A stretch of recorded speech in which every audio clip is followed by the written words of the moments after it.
Olá pessoal, esse é o podcast Mercado e Finanças do Diário do Comércio. Eu sou o Davi Maciel e hoje vamos explorar como grandes eventos internacionais, como por exemplo decisões do Fed, guerras comerciais, crises geopolíticas, impactam os investimentos aqui no Brasil.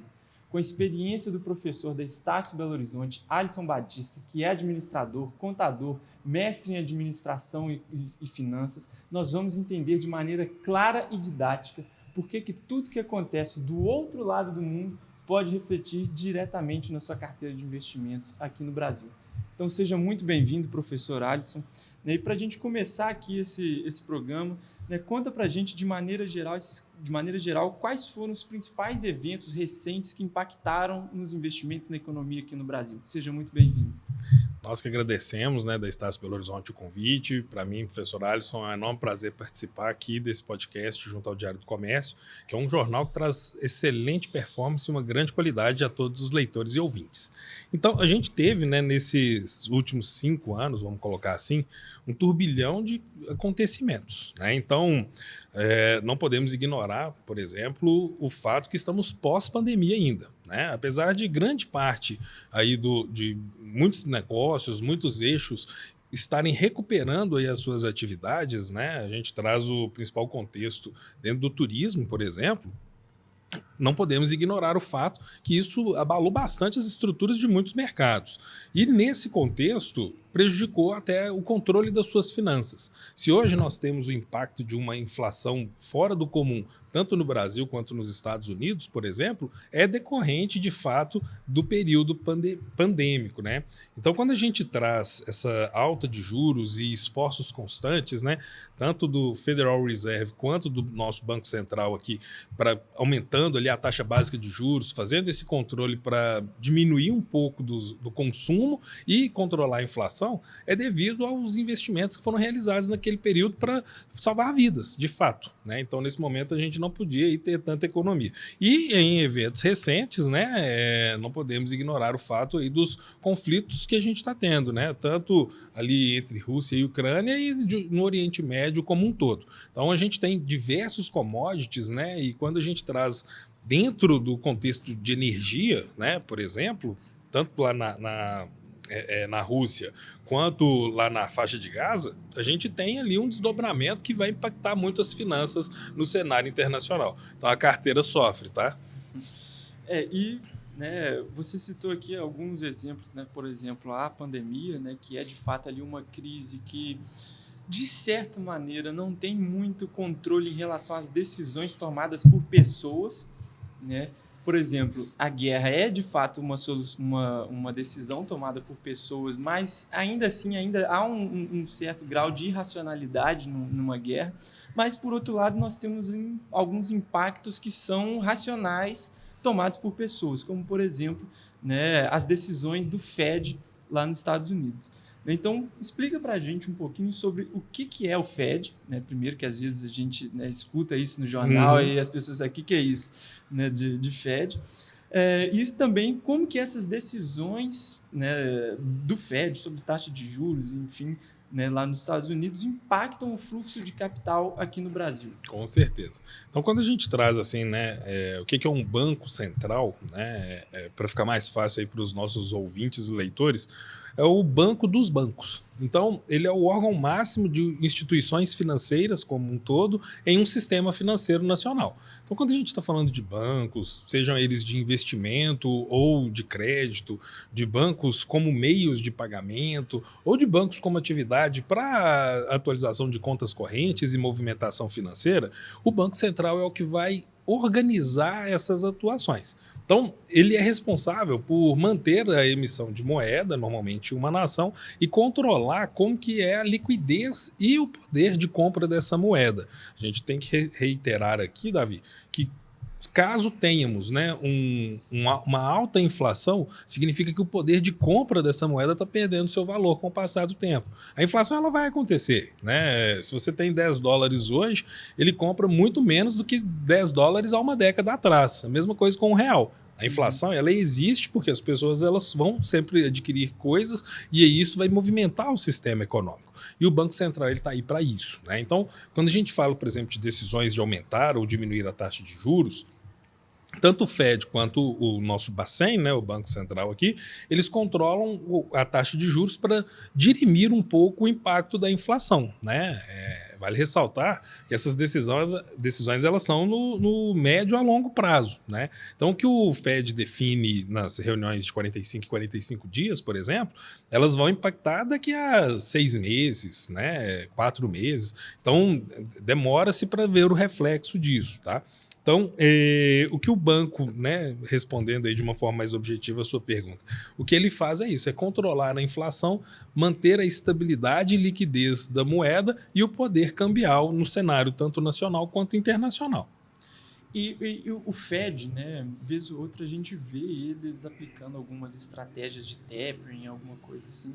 Né, eu queria que você explicasse para a gente um pouquinho sobre esse conceito de tapering e quais mecanismos, né, se ativam aqui no mercado brasileiro quando isso acontece, quando algo é anunciado nesse sentido lá pelo Fed lá nos Estados Unidos. Isso. A gente... Só antes de responder, Davi, aproxima o microfone mais de você, por favor. O meu tá bom? O seu tá perfeito. Então, é interessante quando a gente traz aí alguns termos, né? Já que a gente está falando de economia internacional, não é incomum a gente falar aqui alguns termos, né, de forma americanizada. Agora, o tapering, ele não é nada mais do que emissão de títulos, né? Então, é a forma que o banco tem para ele pulverizar moeda na economia ou segurar, tá? Então, quando a gente fala que um banco central está emitindo títulos ou fazendo, né, o controle de algum título, significa que ele quer segurar essa moeda ou que ele quer jogar mais moeda no mercado. Quando ele amplia a emissão de títulos, né, então ele está tendo uma política mais expansionista e com isso ele quer o quê? Tirar dinheiro da praça. Como que ele tira dinheiro da praça? Colocando títulos, né, realizando tapering. Então, quando ele faz isso, significa que você está cedendo o seu dinheiro que está disponível para você, né, que ele tem alta liquidez. Você vai no caixa eletrônico, saca ele, por exemplo, ele está num investimento de resgate imediato, você resgata ele e coloca num título de longo prazo do governo federal. Então, ele está tirando dinheiro da praça. Com isso, ele está o quê? Diminuindo a liquidez daquela moeda e garantindo a estabilidade dela por longo prazo.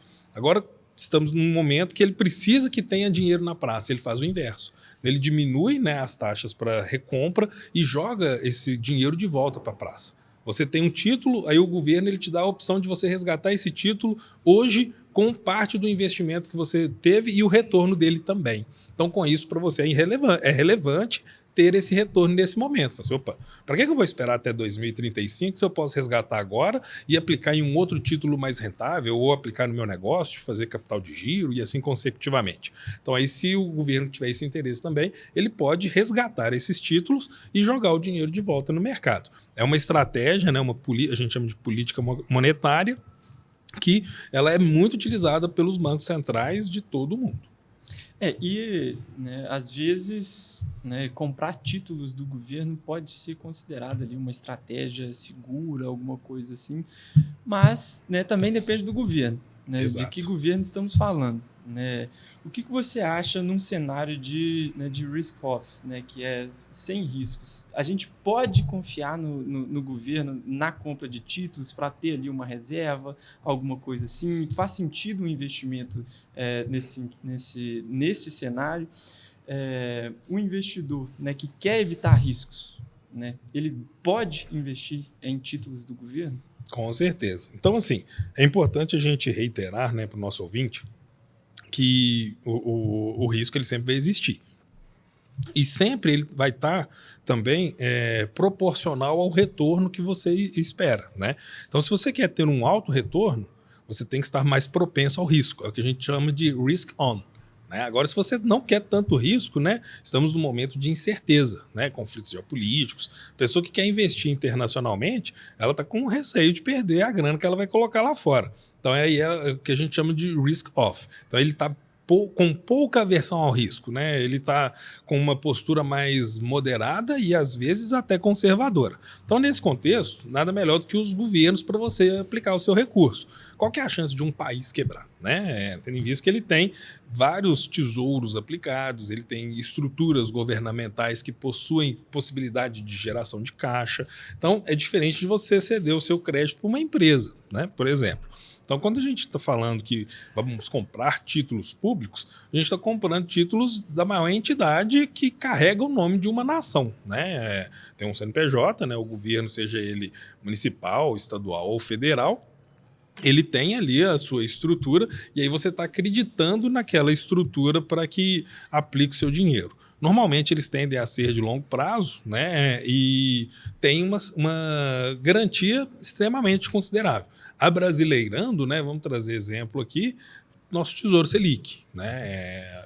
É uma forma de investimento altamente segura e no momento, devido ao cenário da renda fixa, também está sendo rentável, né? Então, quando a gente está falando dessa questão do risco, é interessante a pessoa observar, né, o investidor, o que aquela nação está fazendo, se ela está indo de acordo com os princípios que ele possui, que ela vai conseguir colocar a cabeça tranquila no travesseiro, né? Países emergentes, normalmente, né, e em desenvolvimento, eles vão trazer uma possibilidade de retorno maior, tá? Então, quando você fala, vou investir, por exemplo, em ETFs aí do Tesouro dos Estados Unidos.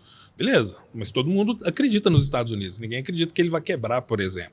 É diferente de você pegar um país aí, né, com uma quantidade menor de habitantes, que ainda não tem uma infraestrutura de saneamento básico completa, por exemplo. Então, qual que é a chance de uma nação quebrar em detrimento a outra ou estagnar-se economicamente? Então, são esses pontos aí que o investidor tem que avaliar. E você falou aqui agora para a gente sobre investimentos em mercados emergentes.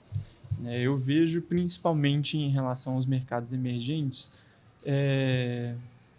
vamos colocar, por exemplo, a China alguns anos atrás. Era um mercado emergente que se beneficiou bastante ali da desvalorização do câmbio, né, da sua moeda da China, que atraiu ali investimentos para a industrialização, para a infraestrutura, enfim.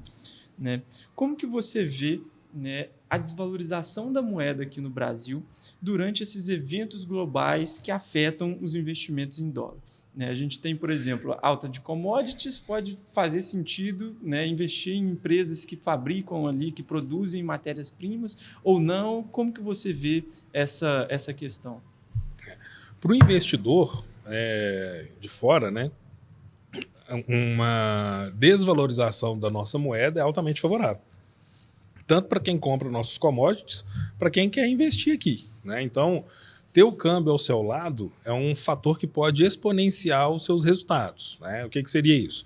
Se eu tenho uma moeda que tem chance de se valorizar e aporto, né, investimentos que também têm chance de se valorizarem, eu estou tendo o dobro de chance de ter mais retorno, né? Então, com base nisso, a gente tem aí um desdobramento que pode elevar bastante aí o retorno, né, do investidor. Vale ressaltar também, Davi, que quando nós trazemos essa questão da própria desvalorização da moeda, a gente leva em consideração uma junção de fatores, né? Então, tanto políticas internas quanto externas, né? Fatores internacionais podem buscar uma fuga de capital e, com isso, a nossa moeda ficar desvalorizada. Já com relação ao mercado interno, a gente tem aí uma série de ajustes e manobras que podem ser necessárias e, através desse contexto, desvalorizar a nossa moeda. Então, fragilidade governamental, né, uma falta de aplicabilidade de algumas políticas, né, em um cenário nacional pode prejudicar bastante o retorno dessa moeda num cenário internacional.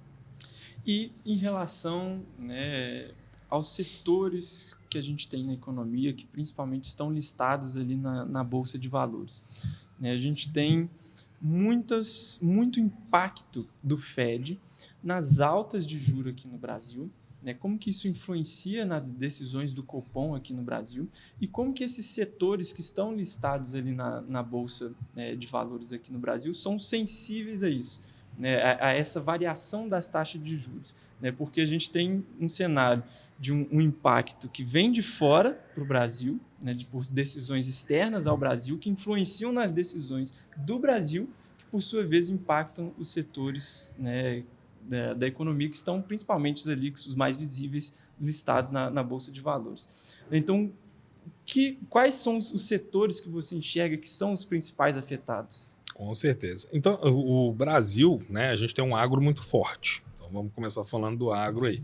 Quando a gente fala, por exemplo, no contexto de soja, né, qualquer oscilação, tanto no mercado dos Estados Unidos quanto da China, nos impacta drasticamente, né? A gente viu e está vendo, né, até hoje o preço do café, por exemplo, nas prateleiras, né? Então, claro que questões climáticas, né, o maior produtor, né, após o Brasil também teve problemas na oferta do produto, então acabou, né, que ele disparou mesmo. Então, quando a gente traz esse cenário assim de commodities, a gente está trazendo, por exemplo, uma questão voltada para o desenvolvimento, né, interno e como que isso pode ser impactado. Então, quando a gente traz dentro dessa visão, né, quais são os mercados que eu quero prospectar, né? No último aumento da taxa Selic, por exemplo, né, que a gente chegou no patamar histórico de 15%, o Fed manteve intacta a taxa de juros dos Estados Unidos. Não houve aumento lá também, né? Então, a gente tem um distanciamento, apesar de estarem intimamente ligados, né, de certa forma, às decisões desses dois bancos centrais. Quando a gente traz o impacto inflacionário dentro de uma nação, a gente vê os outros desdobramentos, né? Outras formas de você pulverizar dinheiro na economia, né? Maneiras e mecanismos de você incentivar e fomentar o consumo. Então, a gente está vivenciando, né, um momento aí de alta inflação. Contudo, você vai nos shoppings, você ainda vê as pessoas, né, abarrotando os estacionamentos e comprando bastante nas lojas. Então, a gente está vendo ainda um consumo bastante aquecido. Então, significa que os aumentos da taxa Selic ainda não impactaram no dia a dia do consumidor cotidiano, né? No dia a dia das famílias. As pessoas elas têm reclamado, né, do aumento dos preços e tudo mais, contudo a gente ainda tem observado, né, uma série aí de ações no dia a dia que elas levam aí a um consumo maior, um consumo mais desenfreado, por assim dizer. Voltando aí para a questão dos commodities a nível internacional, né, é importante a gente ressaltar também outros commodities que foram impactados por outras decisões. Por exemplo, né, a gente teve no início do ano o tarifaço do Trump. Então, o presidente Donald Trump ele trouxe um contexto de fazer, né, uma certa pressão para algumas nações e elevou alguns commodities, por exemplo, que são de grande valia para nós, né, como os próprios derivados do petróleo e o aço manufaturado. Então, a gente precisa desses produtos e como que ia ficar sem eles, né? Então, nesse contexto, acabou que foi uma estratégia, né, para segurar um pouco essa pressão, contudo, depois ele entrou aí na mesa para negociação. Então, quando a gente está falando de commodities, a gente mexe com toda uma cadeia produtiva, né? O menor sinal aí, por exemplo, de uma gripe aviária, isso impacta também em todos os desdobramentos. Então é bastante, o investidor ele tem que estar acompanhando diariamente, né, o commodity que ele estiver investindo para saber se aquilo ali vai ser rentável ou não para a carteira dele. E para a gente, né, ir caminhando para encerrar essa entrevista, que é muito, muito importante, né, a gente estar preparado para esses eventos.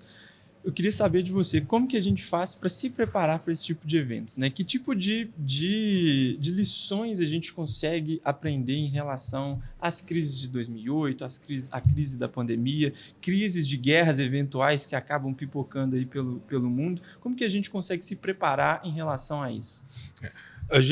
O primeiro passo é aprender com o passado, né? Então, eu sempre recomendo aí, né, para jovens investidores, pessoas que estão ingressando aí com suas primeiras aplicações, né, quando começam ali a ter um interesse dentro do contexto do mercado de ações, dentro do investimento aí em qualquer tipo de transação dentro da bolsa, que eles têm que estudar um pouco o passado, né? Então, crise de 29, você bem mencionou a crise de 2008, né? Hoje a gente tem documentários, tem vídeos, tem artigos excelentes. Então, estudar um pouco sobre o passado vai ajudar esse pessoal bastante. Diversificar os investimentos, né? Então, diversificação da carteira é um primeiro passo que todo investidor tem que dar.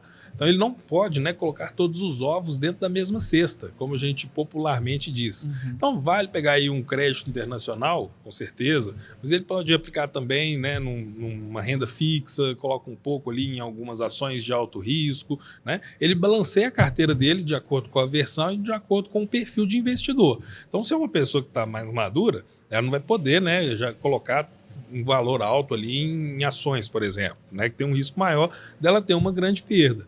Você consegue equilibrar e colocar um pouquinho para ver a rentabilidade aumentar nesse contexto. Então as dicas que a gente dá são essas, né? Nesse primeiro momento, de fato, ter um olhar dentro do cenário internacional é importantíssimo. Então quando a gente fala, vou aplicar, por exemplo, um ETFs de combustíveis ou petróleo. Opa, o cenário está incerto. A gente viu o impacto que, né, uma semana aí de negociação entre Israel e as outras nações do Oriente Médio impactou no preço da bomba. Então imagina como que isso não fez com o preço do barril do petróleo, que é o desdobramento que a gente teve para chegar nesse preço aqui. Então não podemos também deixar de ter esse ponto de análise. E que tipo de mensagem você daria para quem, né, está vivendo, né, está vivenciando, né, para quando a gente estiver vivenciando na pele ali algum tipo de incerteza, de cenário de incerteza, né? A gente falou já sobre como se preparar para isso, né? Mas e se eu não me preparei? Né? Estamos vivendo um cenário de guerra, estamos vivendo um cenário de crise, uma outra pandemia surge. Né? Que mensagem você daria para o investidor que está vivendo, né, esse tipo de situação? Às vezes é bom comprar porque está com desconto e às vezes você não consegue ali comprar um papel semelhante num preço que talvez volte. Que tipo de mensagem você daria para esse investidor? Enfim, toda tempestade passa. Né? Então, o que eu daria de recado para esses investidores aí que talvez passaram por algum momento aí de fragilidade ou de prejuízo, né? Que uma hora vai acabar passando. É importante reiterar também para que todos tenham em períodos de crise, né? O ideal é ter ativos que eles sejam seguros com o passar dos anos, né? Então a gente tem aí, por exemplo, ouro, prata, imóveis, que são ativos extremamente seguros, contudo, não tão líquidos, né? E em períodos de escassez, a liquidez ela é literalmente, né, a moeda de troca. Então você tem grandes oportunidades, né? A gente viu, por exemplo, recapitulando aí na própria questão da pandemia, aquelas pessoas que fizeram investimentos em imóveis, pois as empresas não tinham capital de giro e estavam se desfazendo com cerca aí de 70%, 60% abaixo do preço que o imóvel era avaliado. E hoje elas estão recuperando, né, esse retorno com base aí nos investimentos que foram realizados naquela época. Então, priorizar a liquidez e investimento em ativos de baixo risco. Isso aí é a dica e sugestão que eu dou aí para os investidores. Investimento em ouro, né? Desde que o mundo é mundo, sim, né? O ouro tá aí como um investimento de segurança, né? Impressionante. E imóveis também, né? A gente até teve um episódio aqui no podcast sobre o mercado imobiliário e assim, né, de fato é um investimento que traz uma segurança, principalmente para aquele que não é um investidor grande, né? Um investidor, né, pequeno e médio ali, que inclusive até o próprio texto da reforma tributária, né, o legislador ele previu ali que a pessoa que tem ali até 3 imóveis ali mais ou menos é como se estivesse construindo ali uma poupança, uma segurança para a vida dela, né? Então, de fato, né, o ouro e imóveis são investimentos que trazem uma segurança principalmente para aquele que é, né, o pequeno e médio investidor. E, né, o que você recomendaria, né, por exemplo, para jovens investidores, para entender a importância desses fenômenos globais e como que afeta isso no Brasil? Né? Que tipo de orientação para os jovens que estão começando agora a carreira? Com certeza. Além, né, de continuar seguindo aqui o Diário do Comércio, lendo o Diário do Comércio, que sempre tem ali, né, pautas também no contexto internacional, eles buscaram informações de fontes confiáveis, né? Então, tanto portais quanto jornais, e lerem artigos que tragam aí uma transparência com relação ao assunto. Quando a gente vai falar também de investimento, né, as principais corretoras, elas sempre têm análises muito profundas, tá? Então, analisar lá se caso o investidor ele possua o seu investimento em alguma corretora, identificar os estudos que essas corretoras estão realizando sobre os ativos que ele possui, né? Então, você trouxe muito bem, né, a questão dos imóveis aqui na capital, né, em Belo Horizonte. A gente teve bairros aí que valorizaram 41%. E é para todo investidor, o cara que comprou para morar ou o cara que comprou para alugar, né? Seja uma loja, seja uma sala comercial e etc. Então, analisar esses estudos, eles podem, né, abrir os olhos para quem for fazer algum investimento e conseguir aí ter melhores retornos no longo prazo. Uhum. Então, professor, eu agradeço a sua presença aqui hoje, foi assim, muito esclarecedor, espero que tenha, né, contribuído para o nosso telespectador, né, e fazer o pessoal aprender de fato, né, a se preparar para esses eventos. Claro que tem algumas coisas, né, como por exemplo a pandemia, parece de repente, a gente não consegue prever, mas ter ali um certo grau de preparação para uma eventualidade dessa e também acompanhar ali, né, o jornal, as decisões do FED, do Copom, do Bacen, Ministério da Fazenda aqui no Brasil, está sempre acompanhando isso para a gente poder, né, ter um planejamento da carteira de investimentos.